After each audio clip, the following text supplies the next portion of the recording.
wonder if we're up yet. Are we live? Okay, receiving content. Nearly live, nearly live, nearly live. Maybe we're live at the moment, I'm not sure. There's always that awkward moment right at the outset. I'm not sure whether you're live or not. Okay, I can see it's popped up on the screen. Hello, everybody. Let's make sure that the test is working. So, test. Boom, test. Beautiful, everything's up and running, hopefully. Okay, thank you so much for joining me, guys. If you don't know me already, I'm Miles. I run Little Legend Commission Painting Studio. Since last year, I started doing a Patreon where every couple of weeks we put a seminar on. More recently, we've started filming these free and live for people.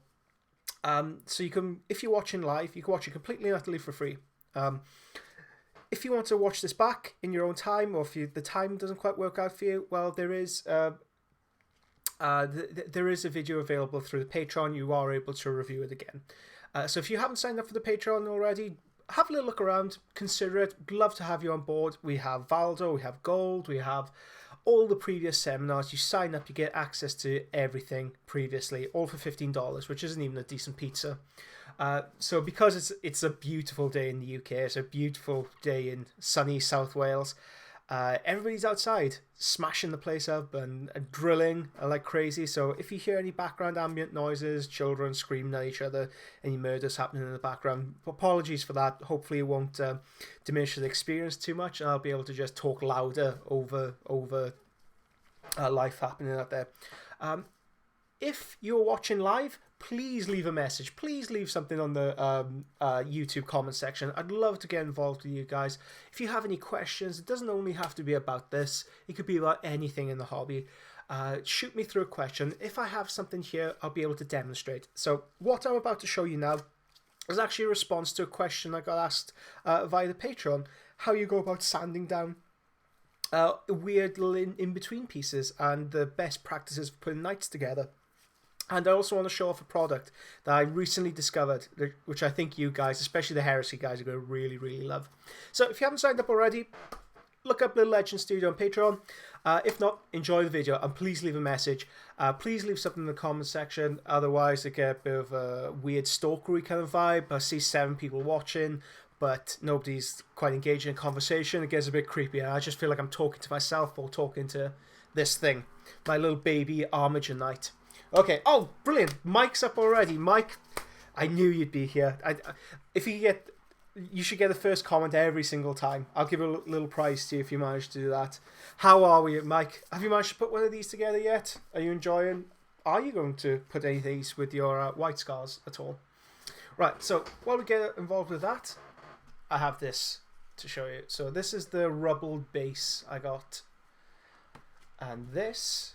You see the rebar and the shattered center. Now this is actually from a guy I found on Instagram called Tarot Model Maker, and he's produced a bell for a night. But more interestingly, as if that's more interesting, found this stuff. So it's, bear with me one moment.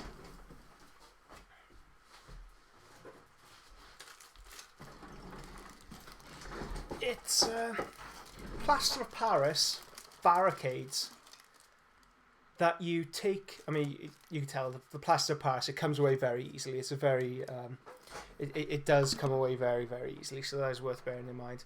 And what you have to do then is just take a hammer or something and just smash it up, and it has like a metallic bar inside it already, and you could do some really cool effects like this for a base. Oh, let's bring down a light. Hopefully you get a bit more of a natural light. And then you can break it up with some other plaster of Paris, some sand, etc., just to give it a rubble appearance of a base. So I'm not sure whether we'll be able to get around to painting this today, but I did want to demonstrate this. To have the knight standing on, like that rubble base. Give him something to focus on. And I would recommend, if you are putting together something like this, create the base first, and then build the rest of the model around it. So you can see his leg, slightly different position. If we put him on the flat surface, he's very wobbly. Whoop. I can do that because it's plastic. That's fine.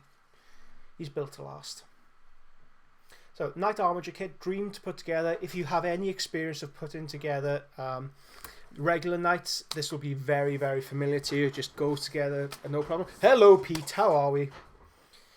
So, and if you have any experience of putting together knights, you will have found some difficulties with matching up pieces exactly.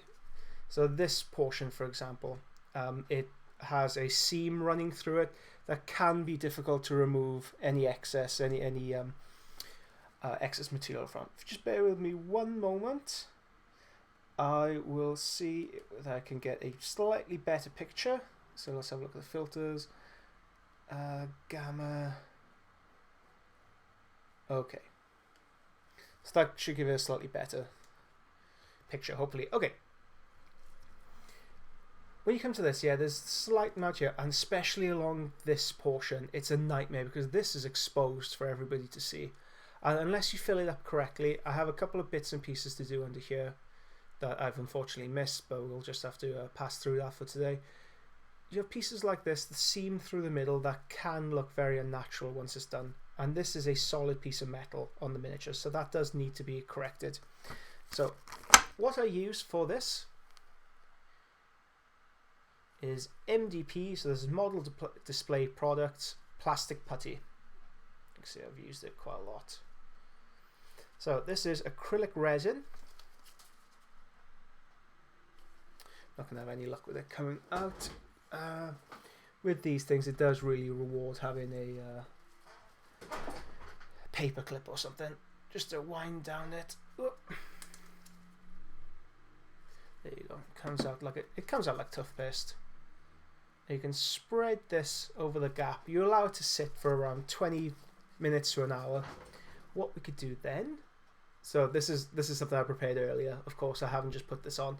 I put this stuff on about an hour ago, 1 hour ago. What I'm going to do, I'm just going to scrape off the excess. Now, why the hell am I using this blade? Well, unfortunately, the top of the blade was covered with super glue, and I had to snap in half to get a good blade edge. Ideally, you will need to use just a regular blade. As you can see, I'm just scraping it along corners and the edges, and it's lifting off everything that isn't in the crease here. So let's have a look at this on this surface. So I'm just running my blade across. You're not going to get everything, but that's fine. We're not aiming to get everything. Then we come in with a file. So this stuff is very much like liquid green stuff, only you can file it.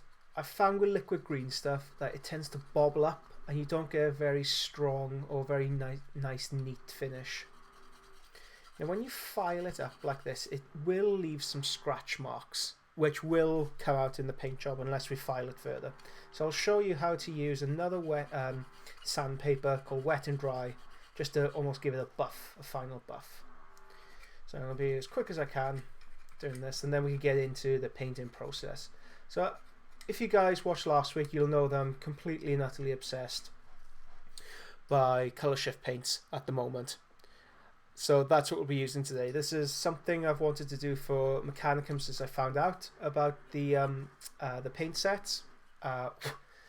And I suppose I could add a small... I figure my Blood Angels need an IT department. So that's what this guy is. He's the beginning of a Horus Heresy IT department. Even though he hasn't got any rules, I don't particularly care. It's a cool model. I'll probably find out that this thing is a late 41st millennium development, and it was not used in the Heresy whatsoever. Okay. So what are you guys working on at the moment? Have you guys received Forgebane? Are you putting together all those Necron miniatures, or are you going to sell them off like me? Oh, by the way, if anybody wants Necron miniatures or Mechanicum miniatures on the cheap, let me know. I've got tons of them.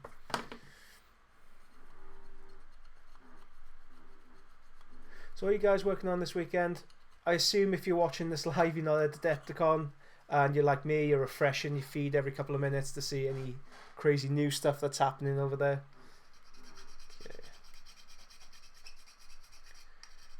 Think about the mermen, the fish elves, and the new knight. when I first saw it, I thought it was the Warlord for Titanicus. And I was sure we were going to see Titanicus this week. At least a preview, something at least. But really happy with the fish elves. Or the Indeneth Deepkin, I believe they're called. Probably garbled that completely. Scrape off any excess. Okay, so Pete says there's quite a few two-part sections on the Armiger considering the size. Yeah, true. And apparently they're getting 30k rules. Good, I hope so. So if you don't follow us already on the Age of Darkness podcast, I have instructed, no, I've urged Mark to, if there aren't any rules forthcoming, to try and retroactively create rules for the Armiger night. I think that'd be quite cool. So we will have something up on that section if they aren't forthcoming. Just get you by friendly rules. Although no, Mark will have 2 up rerolls, invulnerable save. Feel no pain. Something ludicrous. Oh, Phoenix! Hello! Warhammer Fest in May. Hopefully we'll see something. Craig, oh Jesus, we got a lot of people coming on. Nice one. Guys, if you're watching for the first time, say hello. I'd love to. It's great seeing new faces pop up.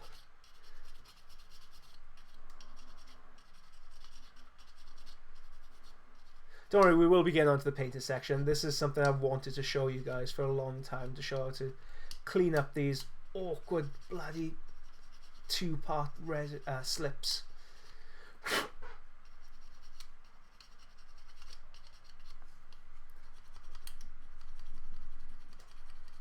Okay, we are pretty much done here, I believe. So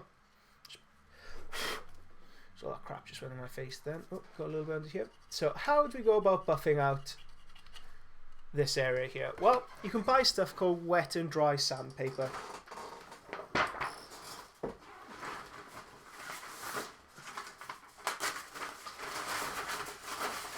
Get yourself to your local hardware store. It comes out like this. There's practically no grain to it whatsoever. I think I bought this at Halfords. And what we can do, just rub this over the top. It buffs the surface, I found. It creates a super fine blend for the miniature.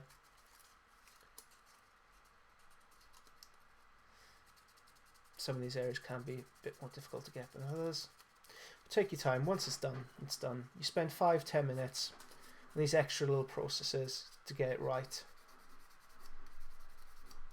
And you don't have to worry. You don't have to look back on it with a regret later on. Okay. Oh wow! Holy hell! I'm having trouble keeping up with the chat now. Hold on. Okay. Oh, Craig. Badulf, is that how you pronounce your second name? I hope it is, otherwise I sound like an idiot now. Craig Badulf. So, have 3 weeks to paint 3k points. Guys, think you could do it? I've seen how quickly you can paint. I think you can. Craig, you're going to smash it, mate. It's going to look great as well. Rave 918. Just got a shipment of Dread Claws. Amazing. I love that kit, but it's such a bugger to transport. This is something you'll come to experience, unfortunately. It is so... It is a bugger to transport. Radio. What else we got? Brightness. Okay. I just want to turn down the brightness just to get a bit more of a clear reaction. Okay. Close enough. Okay, thank you, Craig. Thanks for leaving me off that one. Has JP come for your advice of painting his Perk Bravo?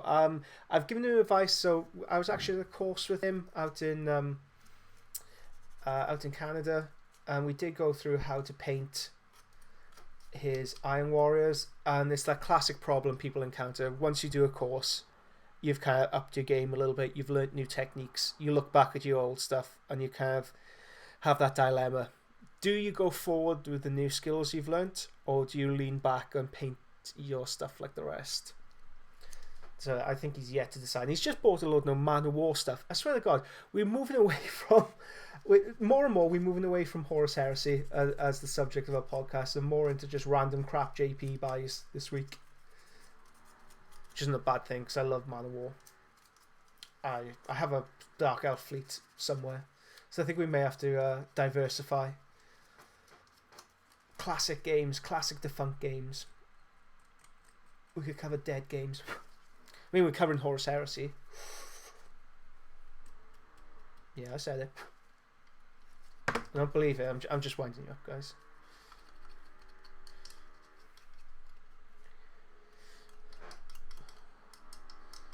Okay, you normally dip and spit at the paint, though, Craig. Okay.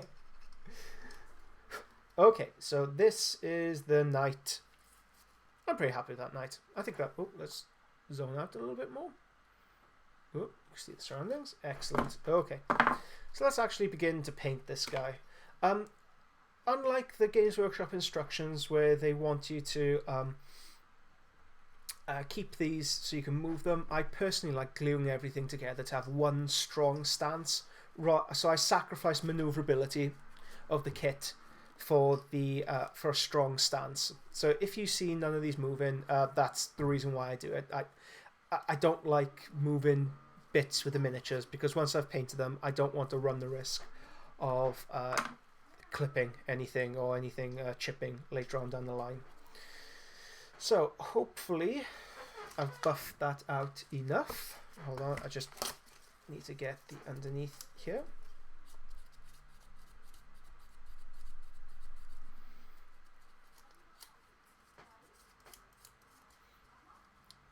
I think Titanicus is going to be the next big thing for me. I'm really can't wait to go all in on that game. I guess you can see this as Titanicus practice. So that's what this is, Titanicus practice. So I should relabel the video. Okay, so I'm about to turn on all my safety equipment. So it's always worth taking extra precautions when you airbrush. I normally wear a mask and I have a filtration booth just to suck all the air out of the room and the airbrushing booth to make sure I'm not breathing that crap in. So you will hear a bit of a rumbling in the background and the tank of my compressor. So you're going to hear a lot of loud noises for the next couple of seconds. So apologies for that. Okay, here's this one. Now, I've been told that this microphone filters out ambient sounds, so hopefully it won't be too distracting if you guys join this for the first time. So, yeah, Craig, I think you've experienced the same problem going to the MKA course and then pre-MKA course and post-MKA courses. Just, do you persist with it or do you what do you do? But yeah, Age of Sigmar stuff. I mean, what do you think of the reveals from Adepticon, guys? Do you like the knight? Do you like the new Indineth Deepkin? I can't wait to paint up that lord. You know, the Age of Sigmar range is really starting to come into its own now. I hope to cover a lot more of them on the channel, on the show.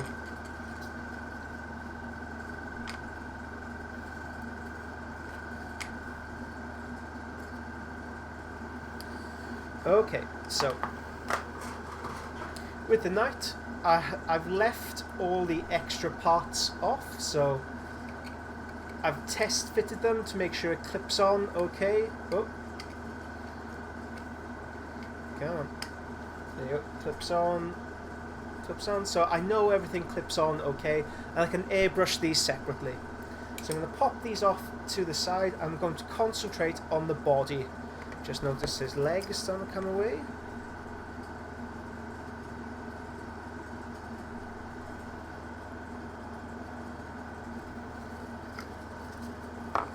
So let's start priming this up. For the thinner, I'm using 4-draw thinner. It's basically isopropyl alcohol, but I found this stuff works with absolutely everything. Tamiya, Vallejo, there's no issues with them whatsoever. And we'll also be using Scale 75 Black Primer. Now this stuff, if you haven't used it before, it dries very matte, incredibly matte. I find it gives it a lot more grip to the paint that you put on top of it. So it's a new bottle, Just going to pop in that much, and then this much thinner. So it's a very rough rule of thumb, the further we go along an airbrushing session, the thinner the paint will become. So this will possibly be the thickest that we'll use our paint. And no matter what paint I'm using, I always use thinner. If anything, to stop the clog in the airbrush. So nothing too fancy here. I just need a good base coverage. So I'm doing this because the knight's leg just came off a little bit, so I'm leaving that sit off to the side while it dries.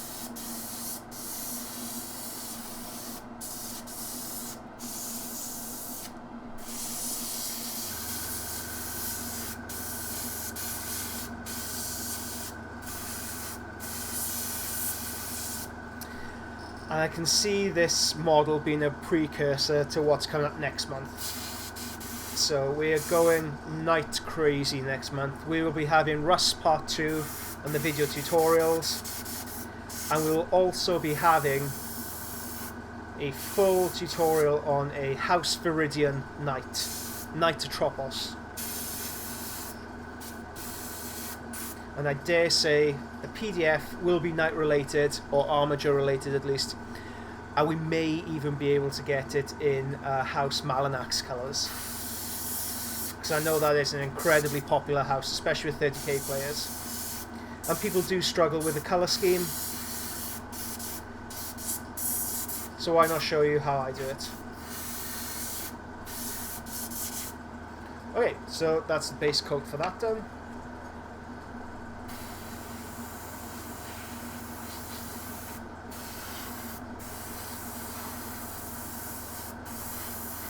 And this is just part 1 this video. There will be a part 2 where we cover the weathering of this vehicle.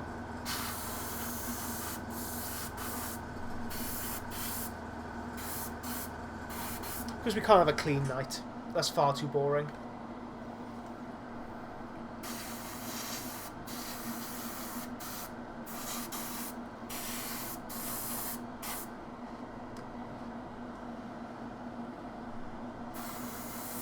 So who's heading to Adepticon next year? I feel like I have to make the pilgrimage. It's come that time in my life where I need to go and experience it at least once.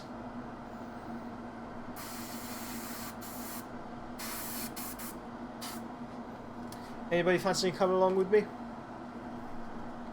We could have a hell of a trip. I've been to Chicago before, and there's a restaurant called Luminarities or Luminarities. Best pizza in Chicago for my money. Do this amazing deep dish pies. It does feel like you're eating a pie.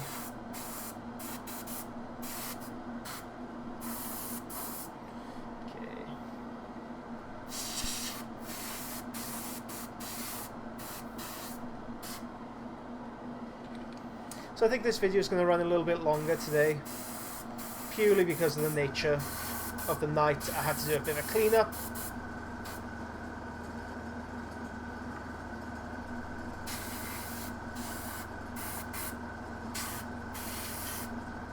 But the actual airbrushing stages shouldn't really take that long. Okay, hopefully the night... Yeah, it's dried. Okay, let's airbrush this bad boy.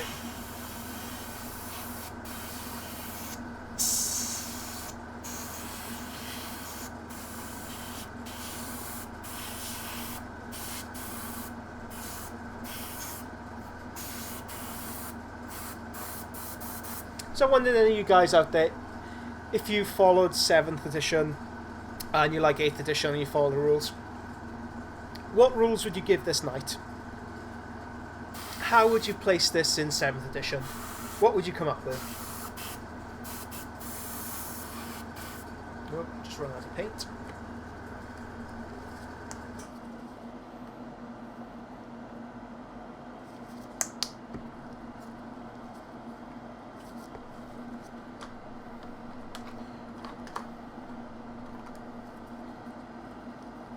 Just re-upping the paint.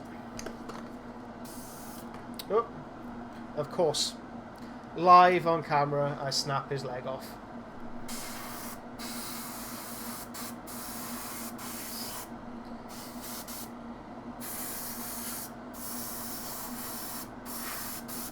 I have to put something in his fluff now.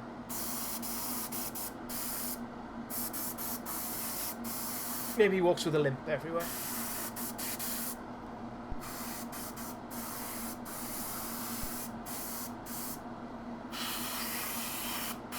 It'd be cool to detail a cockpit in here, actually, come to think of it. I might do that with the other night.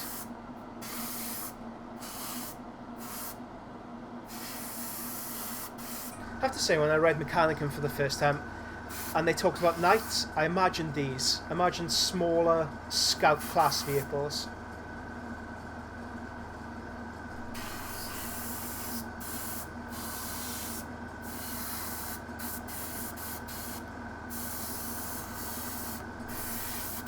Have any of you guys managed to read the fluff for this yet? For these? In Forgebane? Just wonder what exactly these guys are. Is there anything cool behind them? Give me like a shortened notes version of what these guys are, what the knights are.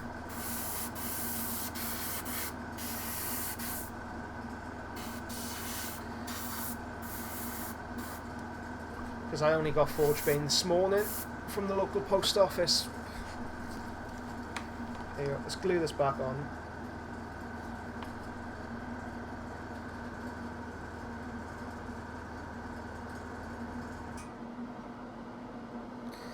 Gotta get his base, make sure he's all glued up correctly.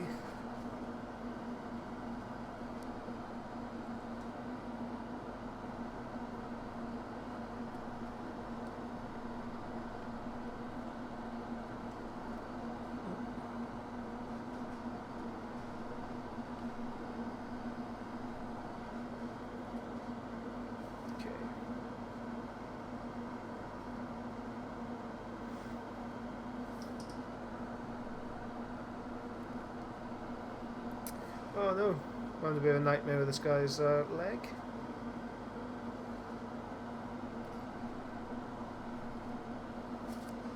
Alright, hopefully that will glue like that. And it will not come off anymore. Fingers crossed. That's not going to happen, it's going to keep breaking off all the way through this, isn't it? If it does, I'll show you how to do the metallic pieces on another part of him. I think he's got a bit of stage fright, guys.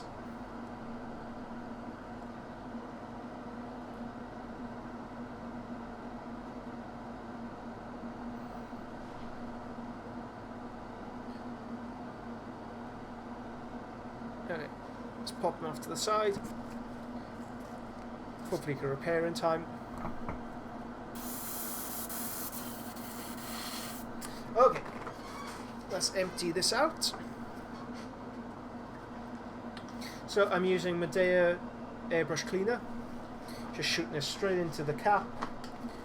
Getting one of my much maligned bitch brushes, just to whip it up. Now, instead of blasting all this through the airbrush, I have a little towel next to me.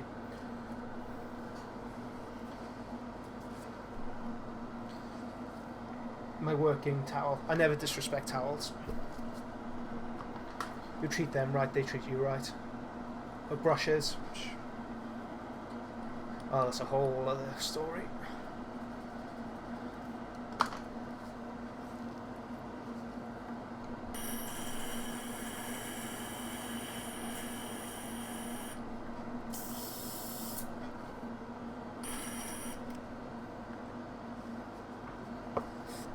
Oh, cool. Craig's up with some rules. We may steal these for the podcast, Craig. So, strength 10, AP 1, super heavy, 4 hull points, AV 13, 12, 11, small multi-blast, 4 attacks and charge. I like that.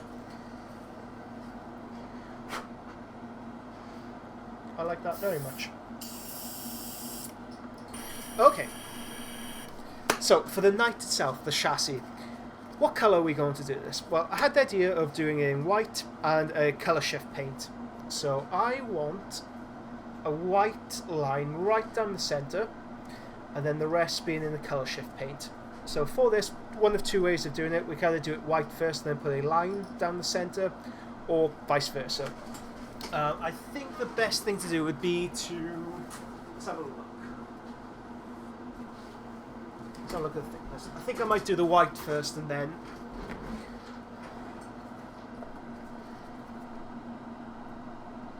yeah, maybe white first and then the line down the centre. I think that will do the trick.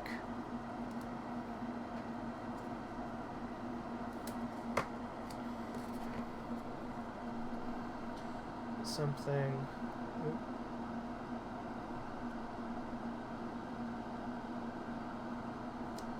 yeah, something like that. I think that white line works very nicely. Do you want something? Oh, look at that. Just takes it right off. But no need to worry. Wow, what else can go wrong in this? I wonder what else we can do to upset the paint gods. It's my fault, I didn't leave it set enough. And there is a trick you could do to avoid that happening frequently with your own work, which again, I didn't do.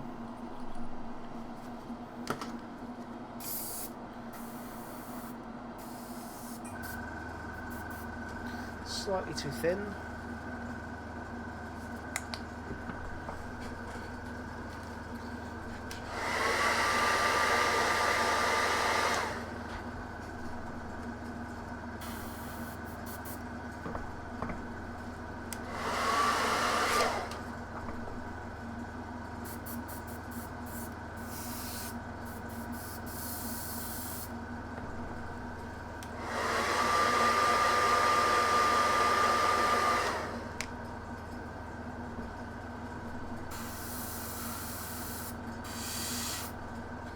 Okay, I quite like white shoulder pads as well, I think, with maybe a brass trim, or maybe a white checkerboard might be quite cool. Not sure yet. Yeah, white, I think, maybe with a red strip. Red or yellow. Ooh, lots of different options. Just clean up the airbrush again. And let's do this white. So painting white on the black background seems a little bit weird at first, but I normally build up all my colours from a black background anyway. I'll show you a very easy way of how to do it. That involves Inky Darkness. So regular viewers will know that I love Inky Darkness. It is my thing. So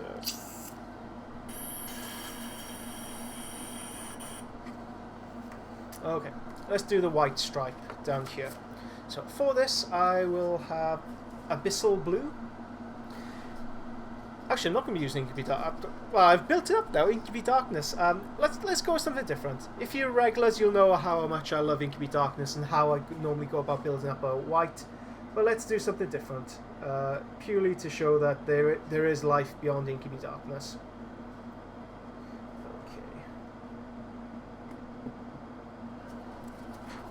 So let's start with Abyssal Blue. So this is a scale 75, just normal acrylic paint. And I'm going to add some white into this. So the white I use is Medea Comart white. I think this is the best airbrush white in the market. Let's add some thinner to this. And guys, if you do have any questions on the painting process or anything at all, please let me know. That's what I'm here for, to answer your questions. This is a halfway teacher seminar, halfway Q&A session. Okay, so I'm just going to do a central line where I think it may sit. A couple of coats. Let's move on to shoulder guard.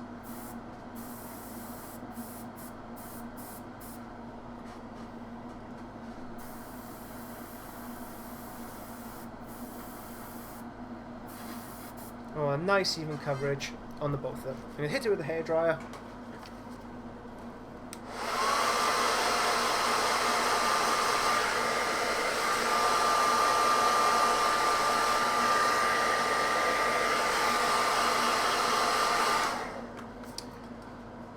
You're having having problems. So this stuff could be found on Amazon, Madeira Combat White, or airbrushes.co.uk or .com. It's a British company, very, very easy to find. If you're unsure where to buy it, Amazon. I've even seen it on eBay and airbrushes.com. So if you did want to find it, that's where it is. Second coverage.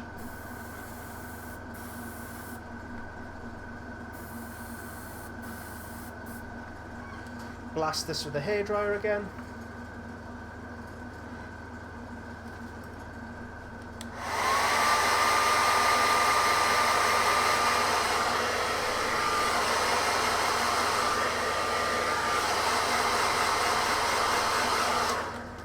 Okay, let's go into white again. So I've just emptied out the airbrush, and whatever residue is left over,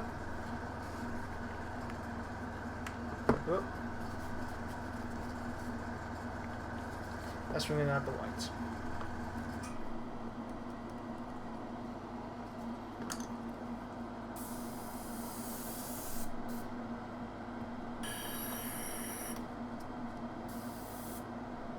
Okay, let's begin the highlighting process.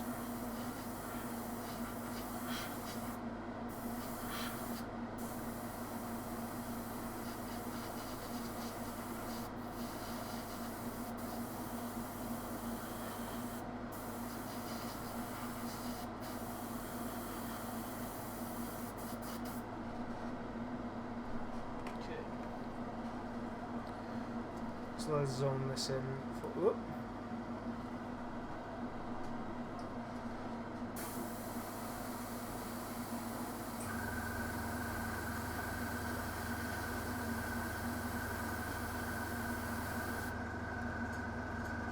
So I'm running this at 15 psi.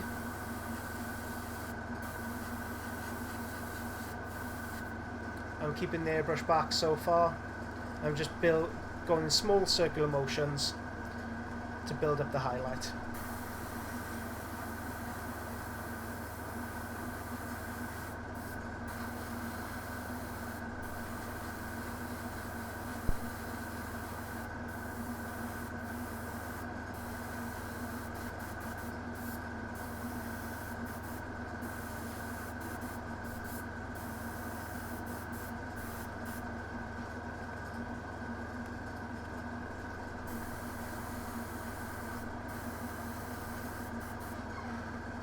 Yeah, I feel like I need something on there just to break up the white, but I'm not sure what yet. I want this to be very, very mechanicum in nature. So, that's it with the white, just emptying this out. Going through a normal cleaning process, let's have a look at the comments, see what you guys are up to. Not a related question, but Mike asks, any tips on painting onto clear plastic? Oh, clears are actually quite good for that. If you want to, like a tinted canopy. I've picked up some clear plastic Christmas baubles to cut up, make the force field. Oh, that's a really good idea. Yeah, apparently the clear paints are really good for that. Another thing you could do, they sell it in Hobbycraft, kind of like window stainers. So it's quite heavily pigmented paint, but it's very opaque. It's kind of a very clingy ink is the best way I can describe it. It might be worth looking into that. But yeah, clears I recommend for you, and maybe you could do like a dappled appearance for the force field. Is that for you? I saw your Praetor on bike. Is it decapitating like a Sons of Horus, or he's doing like a backward flip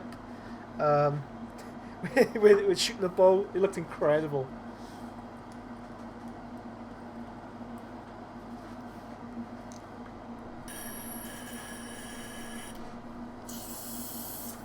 Okay, just to help me out a little bit here, I am going to give this a gloss varnish for the very reason why you saw at the beginning. When I tried to put it on the tape, it just lifted it straight off. So in order to prevent that somewhat, sometimes you still can get that. I'm going to use this stuff. Polyurethane gloss varnish. It's water soluble.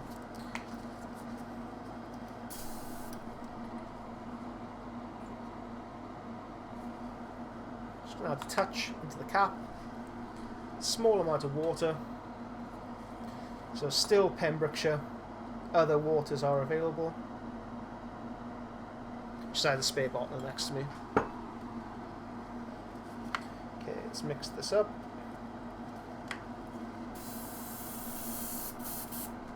Need a bit more of gloss, I feel.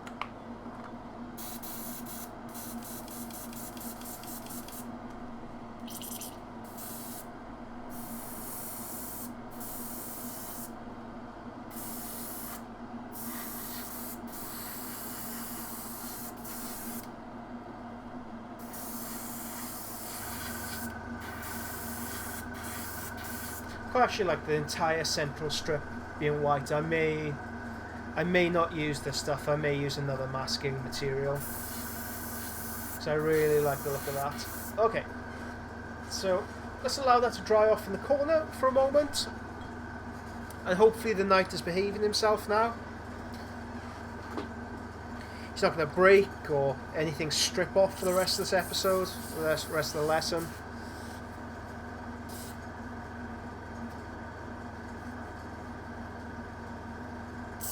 Oh, I get what you mean now, Mike. How about using... this seems to be my answer for everything I want. How about trying the colour shift paints? That way you get more of a, like an oil slick sheen on the surface. I've been experimenting with them on the edges of vehicles, especially like melter weaponry and the such, and they're giving some really good results. But I feel like that's my stock answer to everything at the moment. Okay, so let's pop these off to the corner, and let's concentrate on the body of the knight. So these portions are pretty much done. I won't be masking these off and airbrushing them. I'll do them all with brush paint from here on out. Okay, so for the actual silver metallic body of the knight, how should we approach this? We can either go for a darker metallic look, something that looks like brushed metal, or we could go with a lighter steel. Now, the canopy is very, very dark in nature, so I'm thinking my natural inclination is slightly lighter metallic. So let's go with that. We can always darken it down later on. For this, let's go really unusual. Let's show you some. Let's show off. Let's do something unusual. Let's grab up some of the alchemy paints from scale 75. So I have emerald alchemy, cobalt alchemy, any green alchemy around here? I don't think we have any green. Okay, let's just use these two, see what we can do with them. And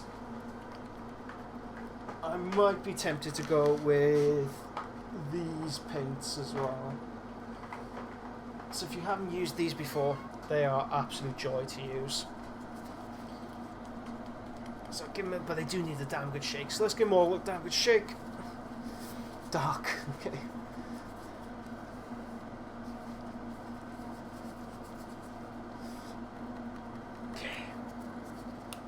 So, Phoenix thinks I should go dark with a metallic. What do you guys think?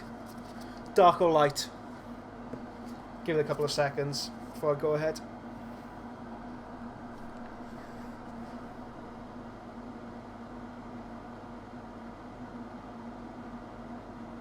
Just zone him out a little bit more.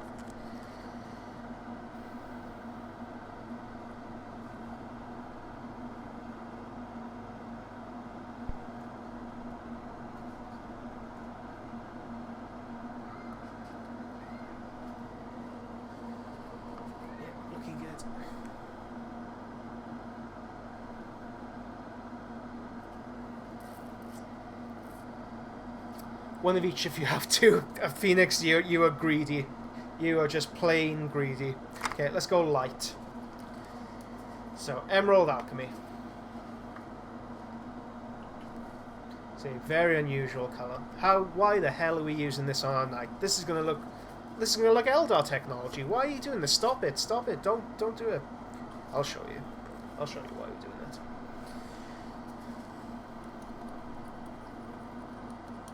So if I add a touch of turquoise, oh well, the turquoise is already in here. It gives it the appearance, well, we can fool the eye into a sky earth metal appearance.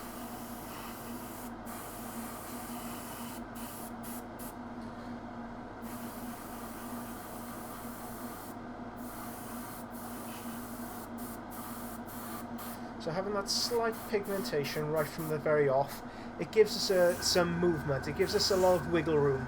We could go on to develop some really interesting schemes on the top.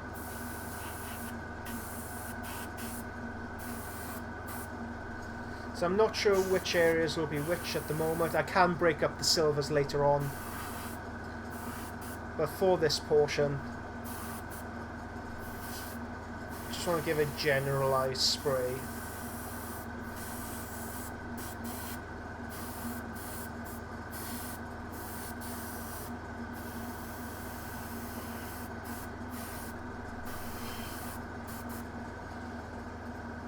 Yep, looks funky already.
Okay. Look how crazy that looks. Perfect. Okay. Let's dump this out. So, we've ended up with a grey-blue first appearance. Actually, let's hit this with a hairdryer and maybe tidy up a few bits and pieces.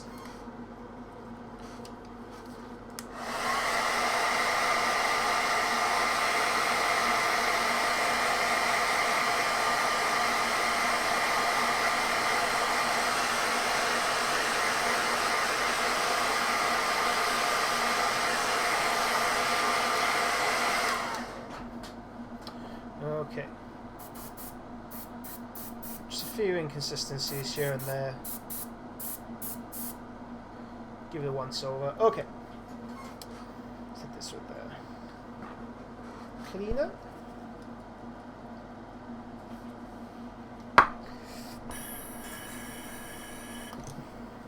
Hit it with a hairdryer again.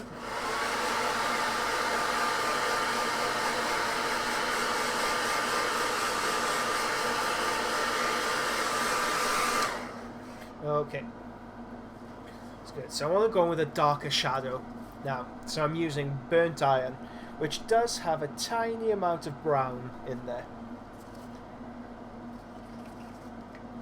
Okay. Oh, it seems like everybody voted for dark. Well, shoot. I'll do the next one dark. Okay. So let's begin the shading process. Where will shadow hit this miniature? Well, we have to decide where the lights are. So the light hit the top, fades down to shadow, and then we have a bounce effect. So we need the shadow somewhere around here. Okay, this canopy will be covered in, well, covered up, so we don't need to worry about that.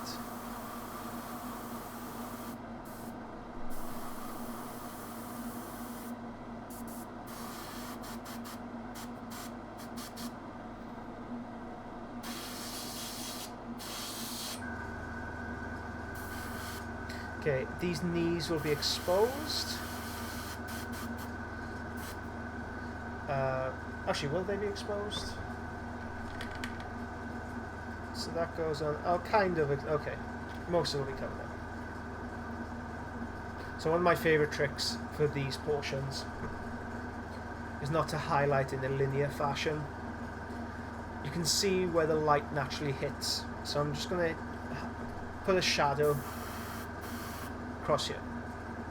So that's one of my that's one of the things I like doing for shading at night.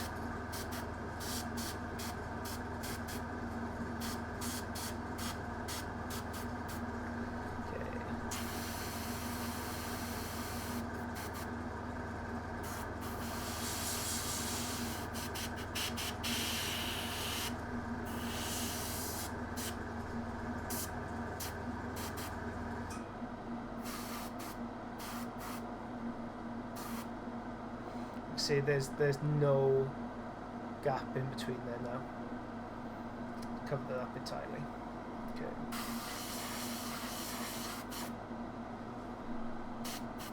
The reactor core, I'm not sure what I want to do with that yet, and I know I want to break it up. Maybe have some OSL in here would look quite cool.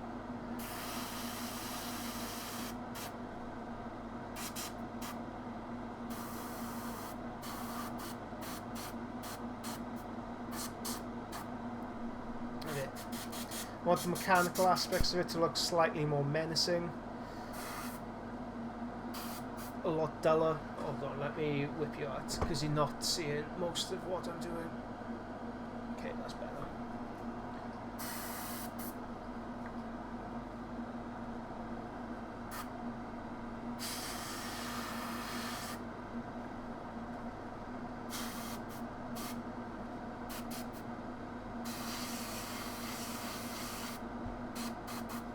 So I see we have a few viewers watching this at the moment. If you're watching for the first time, please leave a message. Say hi. Introduce yourself. It's always great to have new members on board. Tell us what you're working on. Otherwise you get a very creepy, stalkery kind of vibe. Don't be that guy. Don't be the stalker. I think I might do that in the colour shift paint underneath there, actually. Okay. There, so you can see we have a very interesting colour balance already. Okay.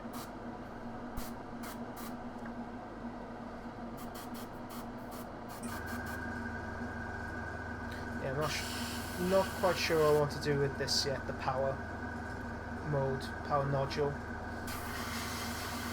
If you have any suggestions, please feel free to go ahead. I am more than willing to steal any good ideas you guys have. And I will of course claim them as my own.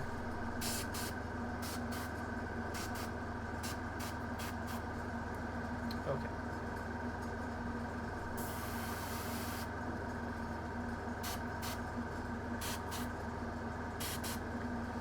Right.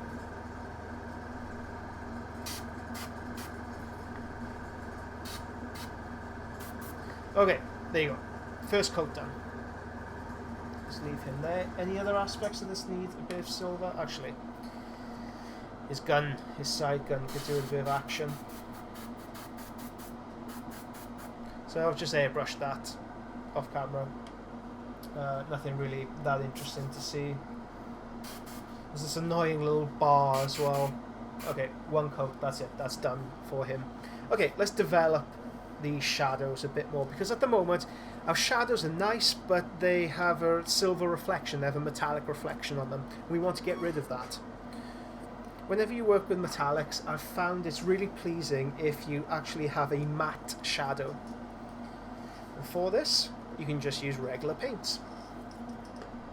In my case, I will be using airbrush paints, so let's go in with Hull Red and a small amount of Inky Darkness. Now, can anybody tell me, any of my regulars tell me why I'm doing this? So, if you haven't signed up for the Patreon, if you haven't done any lessons with me one-to-one, part of the process of teaching you is colour theory. So you know how to develop your own colours and why we mix up certain colours the way that we do.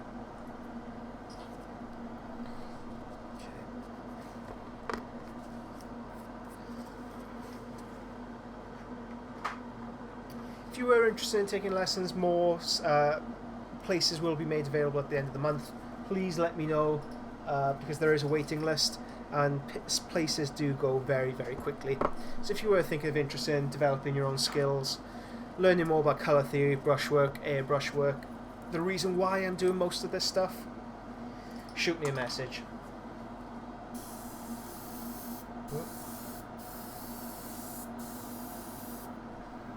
So let's develop the shadow under here a little bit. Actually, I'll do it for the demonstration purposes, but most of this unfortunately will be covered up by his...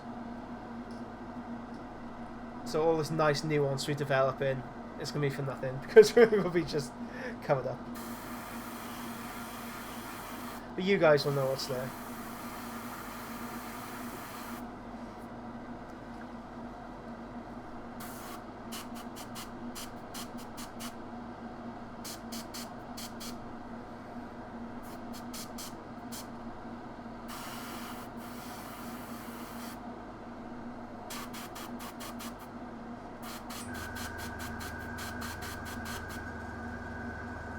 So I'm just developing that kind of like brown rust, and it will look a bit brown at the beginning, but you wait and see. Wait and see what happens.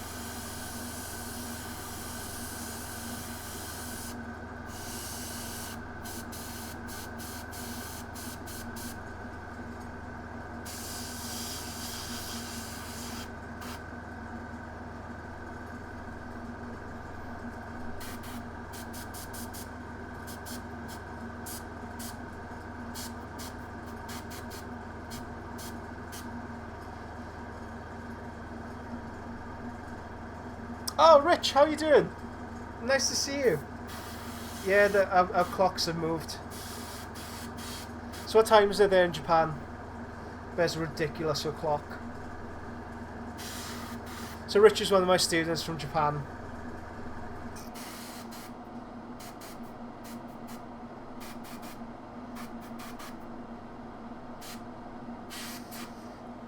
So no matter where you are in the world and you want to take tuition lessons, well, we can accommodate you. I do this full time, so I can schedule in around your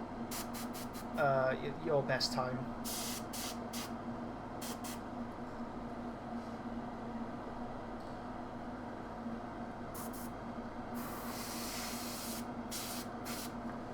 Okay, just developing a line along here. Ooh.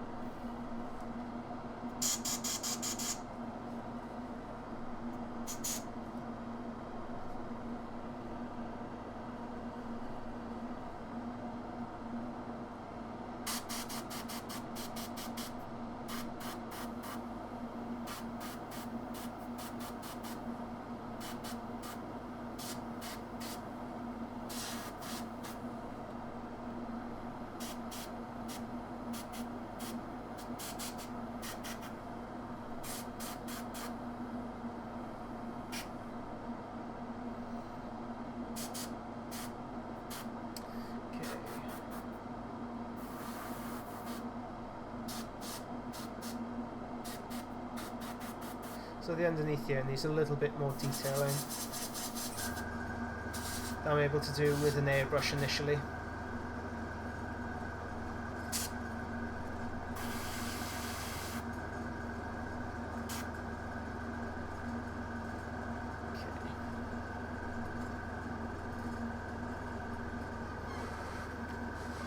Okay, that's it for that.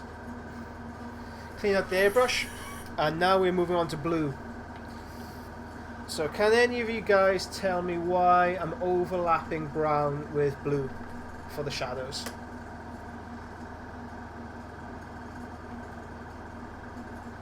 Little pop quiz for you. I want to make sure that my patrons are paying attention to the videos. And you will be graded very harshly, unless you answer correctly.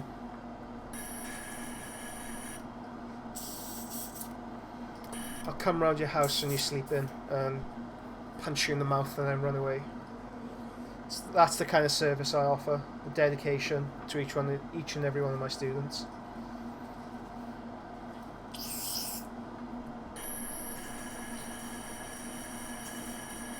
Ed, hi, alright. Ed Thomas asked, would this process work for the Iron Warriors? Absolutely it would.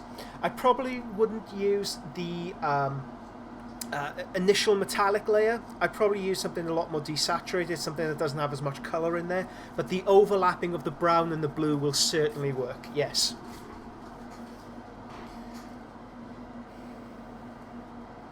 What was it? Ah, blue. Blue. Okay. So I'm using blue ink.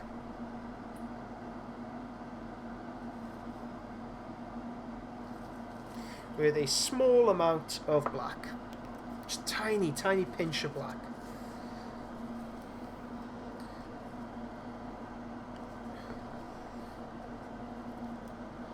Cray said, I'm doing the marble shoulders for Raymond video across my whole EC army. Oh my god. How's that turning out? That's a hell of dedication.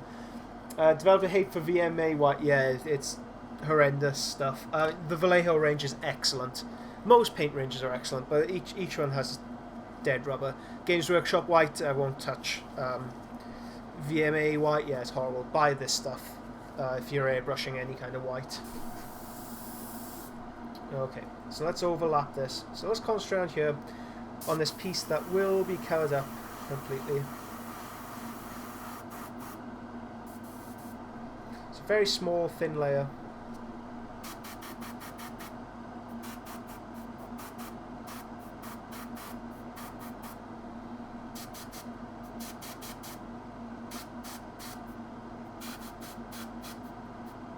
And reinforcing the shadow that we've built up. It's reinforcing what we have. What was the question? So, Mike, why am I overlapping blue on top of the brown for the shadows? And anybody out there, remember there are no wrong answers, but there are very definitely wrong answers. So if you're new, you haven't done the course, shoot across shoot in an answer.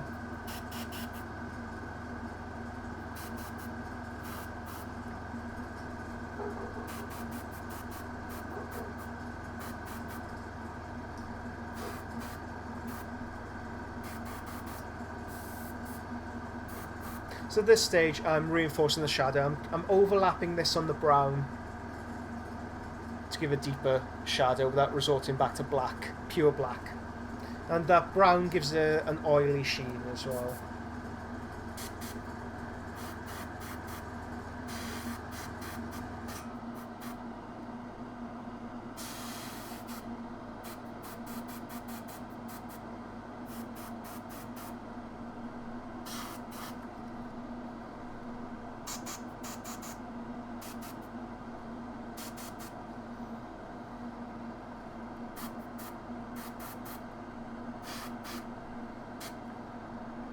Yeah, I think this is going to run on a little bit longer, so sorry if you are watching this in the playback. This will be quite a long one.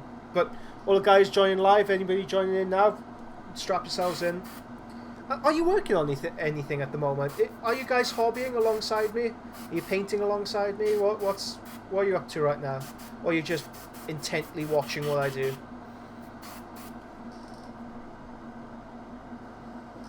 So I could answer your question right away, Mike, that you are definitely hobbying alongside me. What are you up to right now? Are you working on your white scars? I mean, if you want to chat anything about your white scars, feel free to shoot along. I'm more than happy to discuss them. Because this process at the moment, well, I've described what I'm doing. It's quite a mechanical process, just going around everything. Now, if you wanted to talk about any projects, any conversions, what wouldn't work, in my opinion, of course.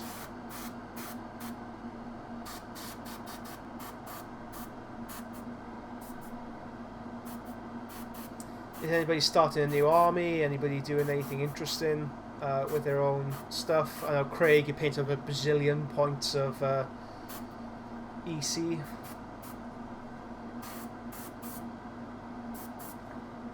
Okay, I'm going to hit this with a hairdryer and do exactly the same stage again.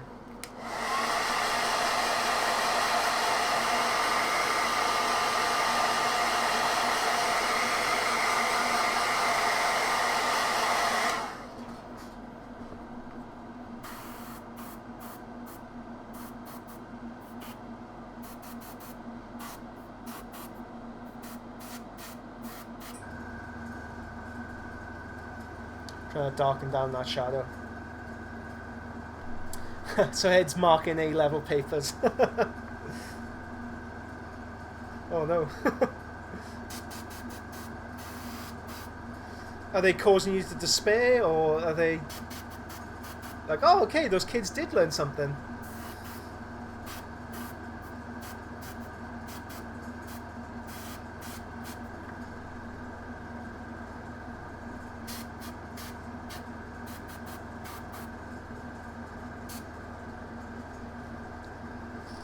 So Mike's building 20 Outriders, 2 Apothecaries, 3 Attack Bites, and a Forge Lord on the bike. Building 2 Destroyers. Oh, nice. Destroyer-style Outriders. That's something I've never even considered. Are you painting those black, or will they be in the... they're going to be from the Zagia Mazan? Is that correct? That's a really cool project. So if you guys haven't checked out Mike's work, Mike French, online... go check them out on Instagram. Go check them out on Facebook. If you want to post up a link, feel free to, because it is a project well worth looking at. If you go online and look in the White Scars groups, you will inevitably see his work. Hopefully it's been pinned to the top, because it is beautiful. Okay. So I got the blue on there. I want to deepen these shadows down to their ultimate darkness, so let's hit them with black. Let's get some black on there.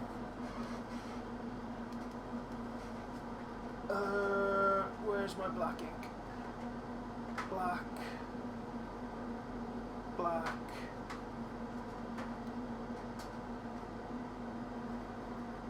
Black.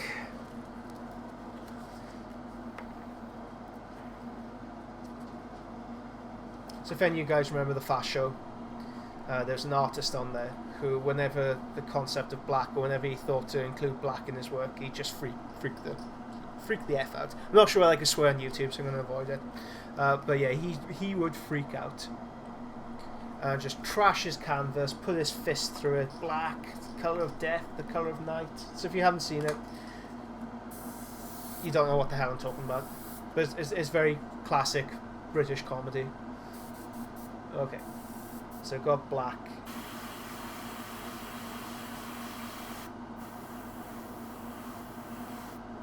In the darkest recess there. So why inks? They are high, I always get this the wrong way around, so they are high pigmentation, low opacity. So you will be able to see some of the underlying colours we've put down already. Now when we put black down, as you can see, it just really kills any colour interest. So think of this like your nuclear option. This goes into the very darkest, dingiest of areas.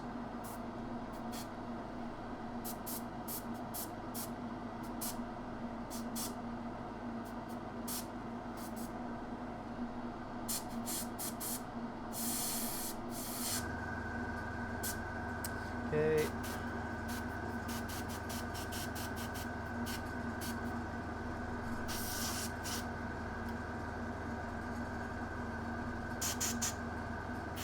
So this will probably be the colour of the colour shift paint.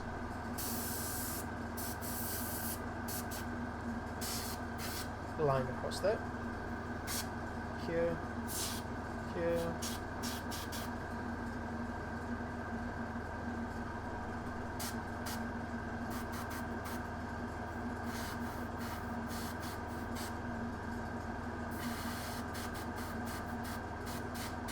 So I've darkened this down significantly for you guys, because the overwhelming consensus was, do this dark, do this dark.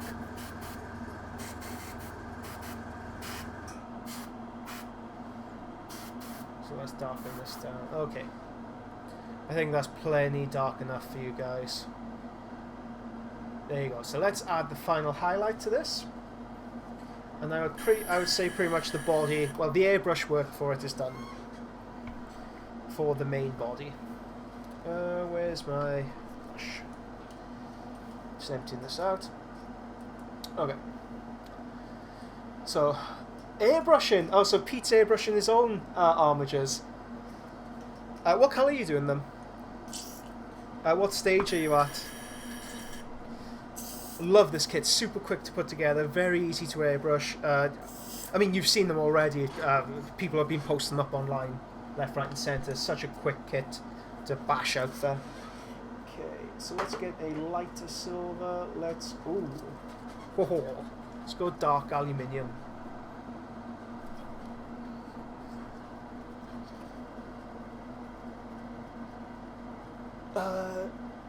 Some are okay, some not so much from red. Keep everything anonymous. I doubt any of you students are watching this anyway. Any students into Warhammer? Or is it, because I know at that age you don't admit to your friends.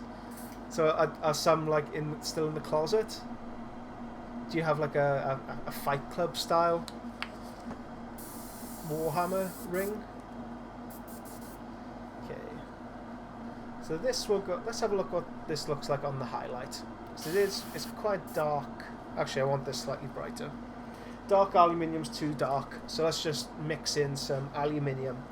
So I'm not going to do a complete colour change. I've just emptied out the cup onto my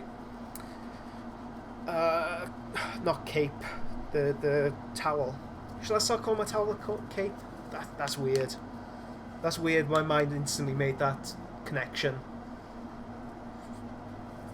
Alright, so Mike, white with black trim, so this is what he's working on for his Destroyers, white with a black trim rather than red. Thunder Scars have a second founding chapter called the Destroyers, yeah, I remember them. And the chapter Brad is the same as the Moritat pad. Oh, I've got 10 for the squad, that's a really clever idea. And it's Mike Fellhanded, yeah, Mike Fellhanded for Instagram if you want to check out his stuff. Okay, let's add a touch of thinner. Even if you're not a White Scars fan, it's definitely worth checking out. Okay. That's better. Okay. So I'm going to airbrush this on the highlight.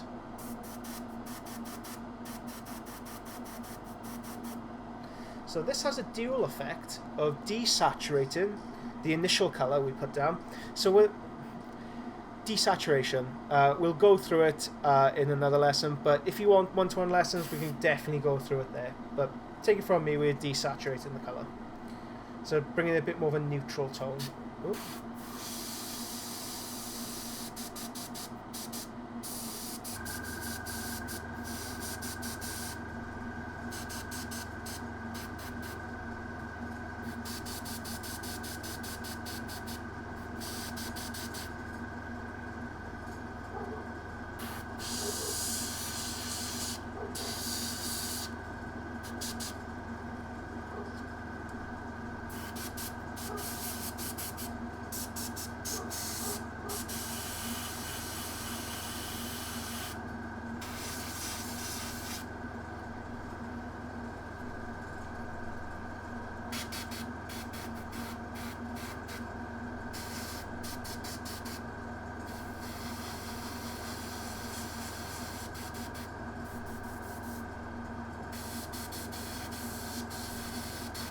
So I'm not really sure what to do with that silver yet. I may black it in again, I'm not sure.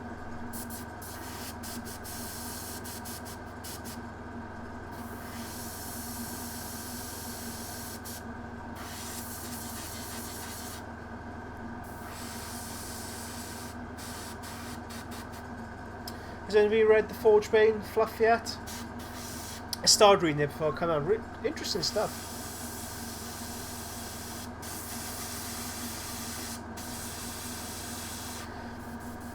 I never really considered just how important the Blackstone Fortress, no, not Blackstone Fortress, the Black Pylons of Cadia were, or exactly what they were made for. I wonder if any of that stuff has actually cropped up in the Horus Heresy at all.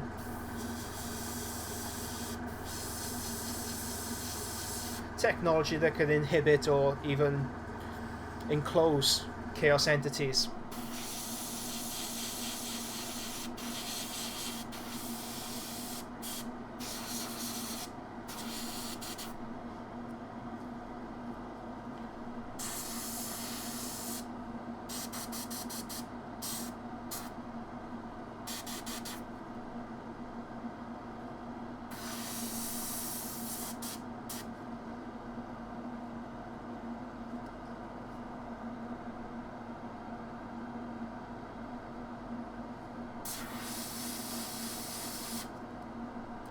That's interesting.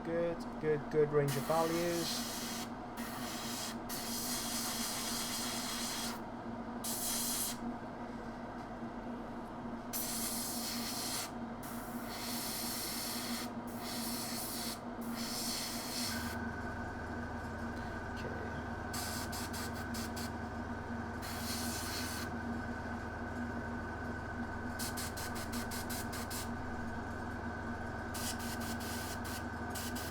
Really not sure what to do with this panel yet. I'm thinking OSL. I'm thinking something under there, maybe a slight glow effect. But that's it for the armour.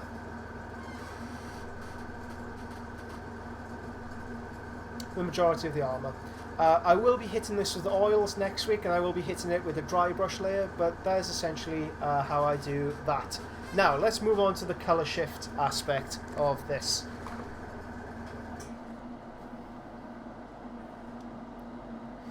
get my knight to stand up, single position.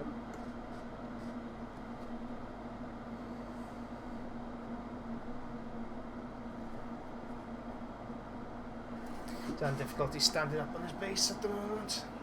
Right, okay. So empty out the airbrush thoroughly.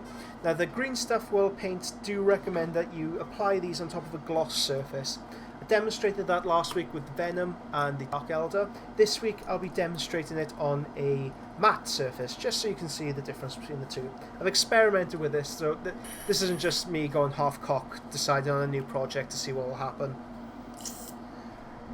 I know the result. And the result is pretty much exactly the same. Okay. Right, so for the canopy, we need to mask off that central area. I'm just going to give it a blast with the hairdryer to make sure it's completely and utterly dry. Okay,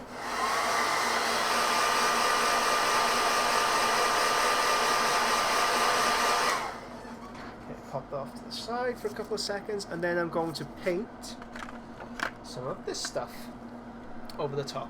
So this is Liquid Mask by Vallejo, and you paint this stuff on the surface. It will dry, creating kind of like a bubblegum surface on top, and it will keep any underlying paint free of anything we airbrush on top. So I'm just going to give it a damn good shake. Allow it to allow this to settle for a few seconds, because when we airbrush, when we apply a hairdryer to it, it will heat it up and it will become malleable for a couple of seconds. I just want to make sure the surface isn't tacky at all. Nope, that's fine. If there is any kind of tack, allow it to dry. It's not worth just speeding through it for the sake of it. Give yourself the time and the patience to do things properly. Okay, so I need a cover. So I'm just going to pop this on here. So as you can see, it comes out exactly like a paint.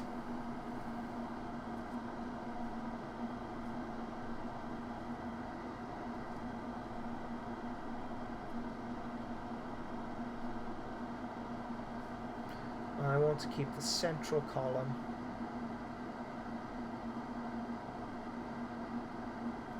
So I'm going to see how crisp I can make this line.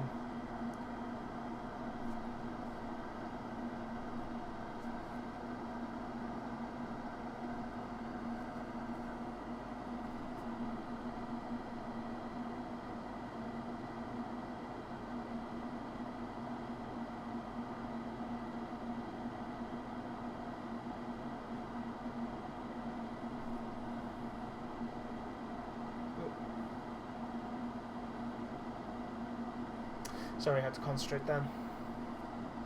So some will inevitably just spill over. Don't worry about that. You can tidy it up later. You can see it's starting to settle already. I'm starting to lift some of it off. Okay. Set this lightly with a hairdryer.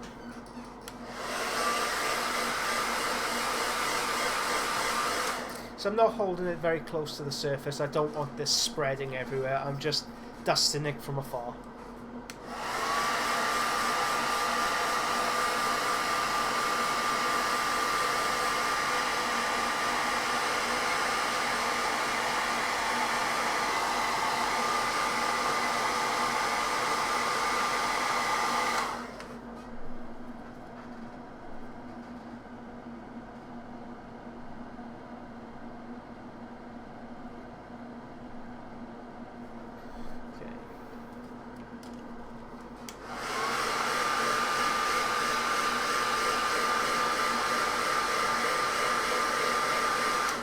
Okay, I'm going to set this off to the side, allow it to dry fully, purely so I'm going to leave this, put this off to the side, leave it to fully dry. I don't want any of the paint going into the underlying masking tape. masking fluid rather, and I will also tape up the sides just to give that very crisp, clean edge. So let's pop that off to one corner and we can have a look at the colour shift paints that we're going to use. So my cast, is this easier than tape? Depends on the project. If this was a domed surface, then I would absolutely say that this is much more convenient to use. It just depends on the project. Sometimes it's more convenient, sometimes it's not so much. But it is worth having some. I'd recommend Wilder. Again, from airbrushes.com, you could buy it very easily, or Vallejo is some very good stuff as well, and you can buy Vallejo wherever you want. Okay, so let's get up some Martian green I'm looking for, because what better colour to paint up? Topical, Mystic Gold, Psychotic Illusions. Yeah, what better colour to use on the Martian men than Martian green? That, of course, I cannot find. Oh, yeah, of course, because it looks purple when you bring it out. So that's green, believe it or not, Martian green. So I'm going to give this a damn good shake before I start using it. Okay, so Ed mentions, who's the teacher, Forge World brass badges on my staff lanyard. The kids ask about them and they say I can't say. That's such a baller move. If only people understood how cool that was. But nobody will, other than in this small chat room. How do you get the stuff out of your brush? I use a bitch brush. It's water soluble as long as you run in some water pretty quickly. But the water's on the other side of the room and I'm too lazy to go and do it. But use your old brushes. Don't use nice brushes on this technique.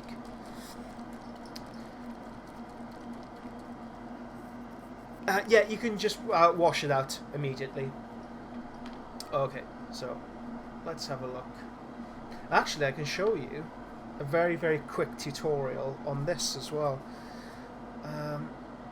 With the colour shift paints. Actually, we're running so far over time. Yeah, I'll put it in the next one. This is a really cool thing I could show you, but we run out of time. I'll probably forget next week as well, so... No, I'll remember. I'll make a note of it. Okay, so here's crotch piece. These two. Boom. That's all the metallic areas I want to do, as well as this thing, which hasn't quite dried yet. Maybe it's dried. Okay. Just going to take some tape. I'm going to try and get as crisp an edge as I possibly can. So the trick for using Tamiya tape. On your t-shirt, so this is what I'm wearing right now, place on the t-shirt and it'll just get rid of some of the more aggressive glue on here. Oop.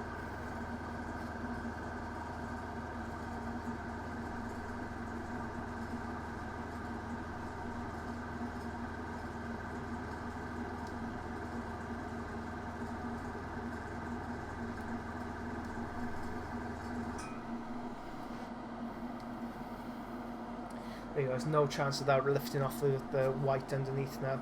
Unless the masking fluid does, which it can very much do. So that's going to be a nice worry for me. Okay.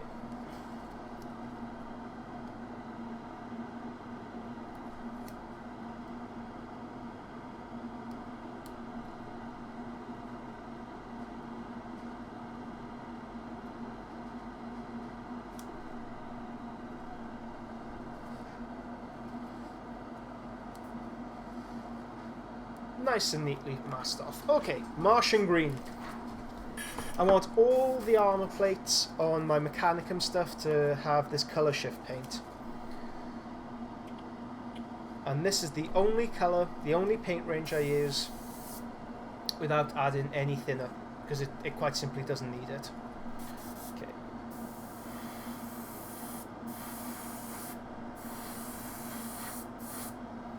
First coat.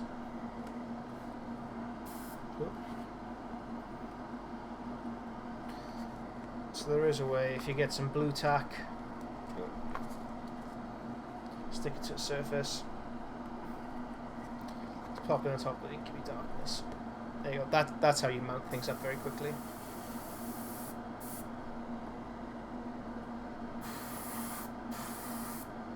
You want several thin coats. You don't want one instant layer. It won't work with this. Okay. Hit this with a cold setting of the hairdryer, mainly for this piece. If I heated it up, I don't want the white sticking or the, to the masking fluid underneath, so cold setting for this.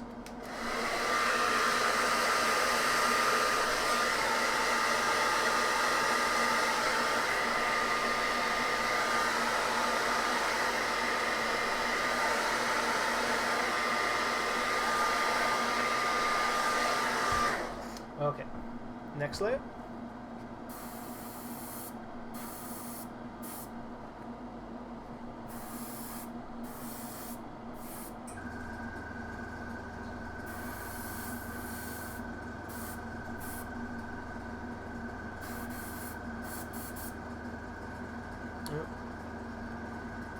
Oh, can't forget the crotch piece. And this again.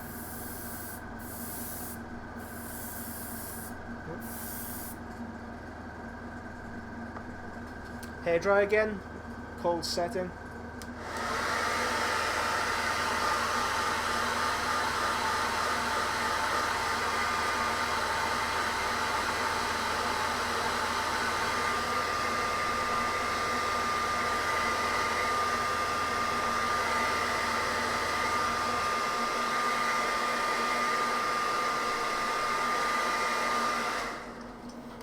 Okay. Right, so we're going to be finishing up in about 10 or so minutes. So guys, if you do have any questions, now is the time to ask. Doesn't have to be about this, it can be anything in the hobby in general.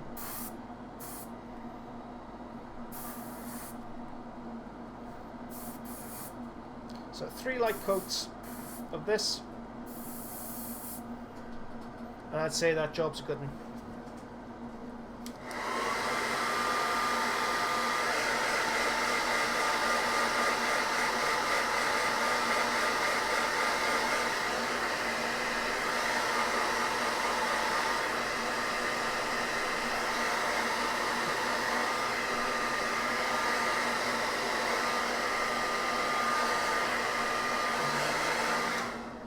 Okay, so I'm going to dump this out, or even better, I can pop the top off this, because I'm a cheapskate and I don't want to lose anything, or get the maximum amount of value out of this.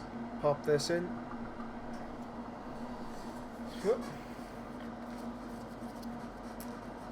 Am I as beautiful as I sound? No, I'm really not.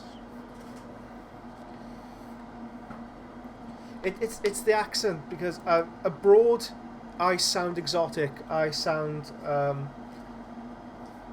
was told I sound like James Bond the other day, but if you're from Britain, you know this accent is very much not a James Bond accent.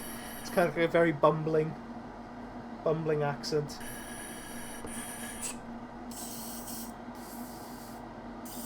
I'm tall. I'm not beautiful. That's why I paint blood angels. I can paint very beautiful men then.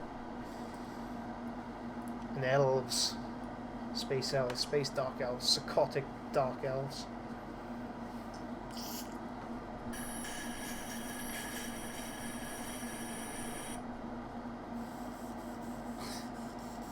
Okay.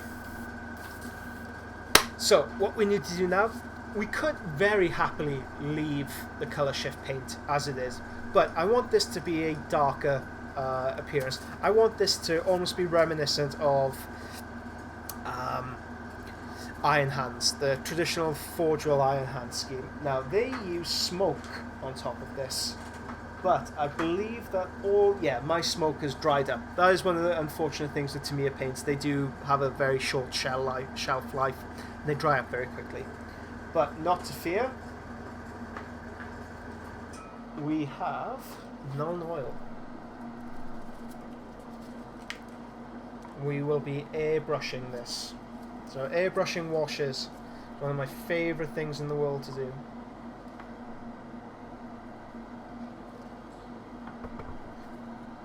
And even in these, even though they're super thin, I still put a bit thinner in here.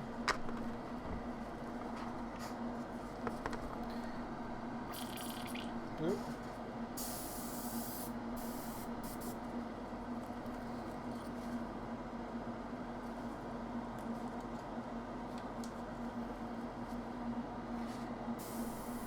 So I want to airbrush this into the shadows first. So if I imagine it sitting on my knight, shadow will be along here, and it's just one thin coat. Anything more than that, you start to drown it out. The temptation is, because these paints are so thin, we'll airbrush it once, like so. Like, oh, there's nothing there, and then you just keep blasting on, and then the spider's up. No, no, no, no, no. Get a thin coat. Just believe it's there. Move on with your life. And then when we come back to it, it will have dried.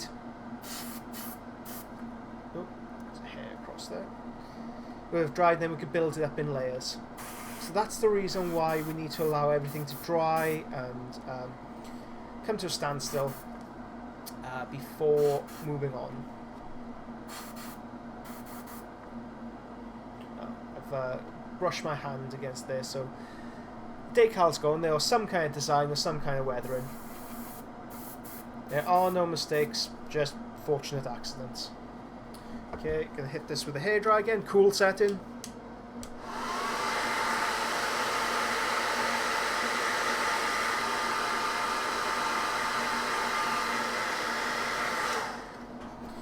Okay. In the shadow again, I'm just developing this into the mid-tone.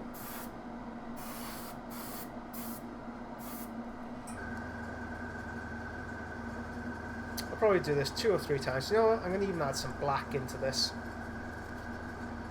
This paint's too thin. You never hear me say that. Let's thicken up the paint. I want thicker paint in here.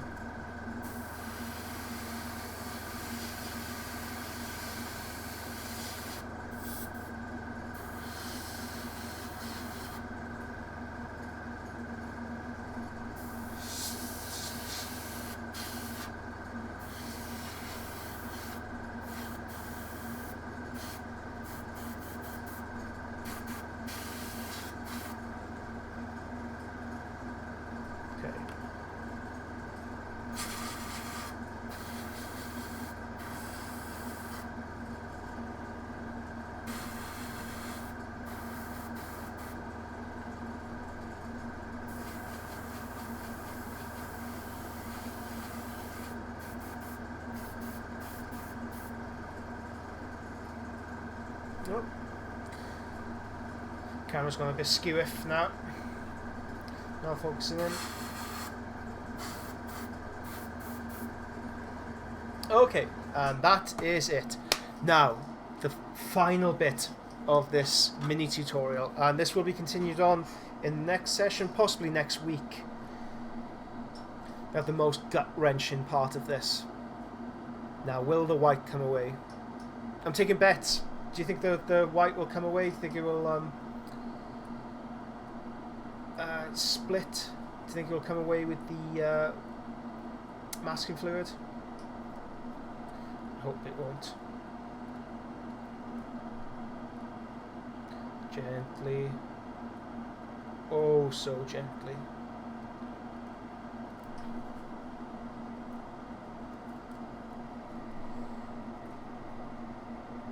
So gentle here.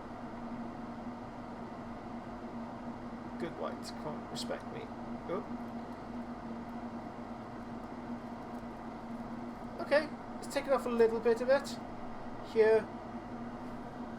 Do you see that? Oh, the white is just bleaching everything out. But there are a few bits and pieces of it that have come away, but they look like weathering stains. So that is not a problem whatsoever.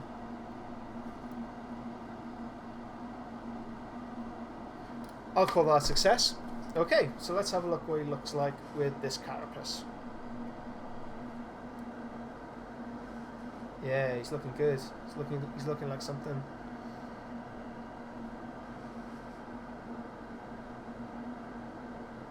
Great. Okay, and that's part 1 of the night tutorial. Hope you've enjoyed it, guys. Thank you so much for joining me. If you haven't joined up to be a Patreon yet, why not? Join in for as little as $15 per month, and you get access to all the previous videos, all the previous PDFs, as well as this month's PDF, which is Valdor. And the video for this month's 4K video is Lehman Russ Part 1. So thank you very much, guys, for joining me once again. Hope you've enjoyed this, and I will catch you next